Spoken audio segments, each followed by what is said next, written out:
امشب میخوام یکی از شعرام بخونم، هم به خاطر اینکه خودمون از این حالی که توشیم در بیاییم، همین که بالاخره دوست دارم یه سریایی که اصلا لازمه اینو بشنوند، یه سریا، چون بالاخره یه عرفی واسه ما درست شده.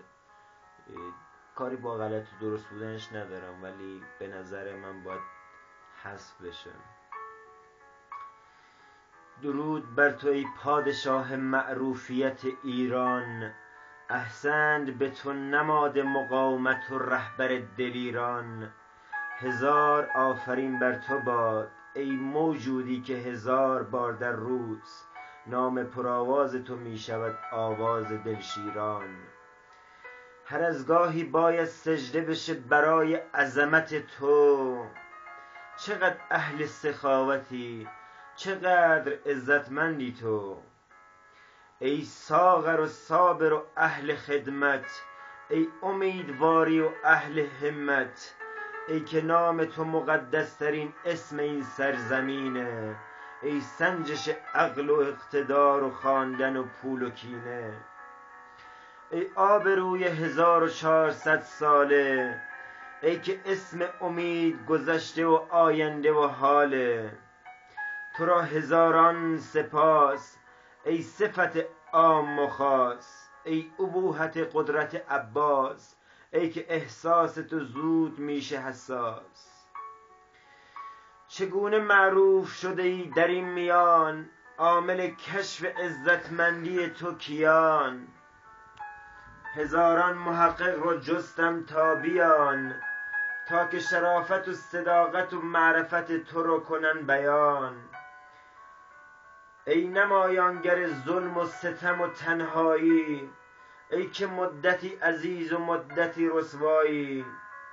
ای عالم آبرومند گه و گاهی، ای تویی که در نیمه ای از سال پر از اشک و آهی. ای که عمرت به انسان رسید به تباهی، تو را نادیده جستند اشتباهی. امید هست که همیشه برای جشن بگیرند، به احترام وفاداریت بمیرند. برای سخاوت در ناخودآگاه اسیرند، راستی این آدمهای خودجوش چرا اینند؟ ای مظهر اقتدار و امیدواری و معیار عقل، ای سوپر استارت اسم شیرینت همیشه میشه نقل. تا انسان در این گوشه دنیا هست، اسم پرآواز تو همیشه روی لب هست. درود بر تو که در این مملکت شده خدای ظلم و ستم و فقر و ظلمت. یادت را همیشه لبخانی می کنیم، هر بار که می بینیم در دل هیجانی می کنیم. انگار بزرگترین سورپرایز زندگی می، تو اورست افتخار و سادگی می. ای خر نامت همیشه پاینده، امید هست، امید به روزای آینده، که اگر برایت رأی بگیرن تو میشوی رئیس جمهور در آینده.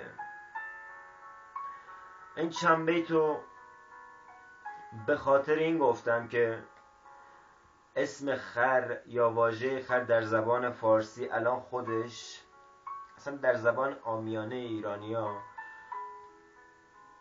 عضو اصلی گفتار شده، یعنی زبان گفتاری شده. واسه خاطر همون من اینو گفتم که بالاخره بازم تکیه کنید و اون چیزی که به عنوان نکبت ذکر میشه و بد واقعا در جامعه ما حذف بشه، چون واقعا با این کلمه، واقعا اگر این کلمه حذف بشه خیلی چیزا نمیرسه به طرف، جملات ناقص میشه، مفهوم اصلی جمله هم بیان نمیشه.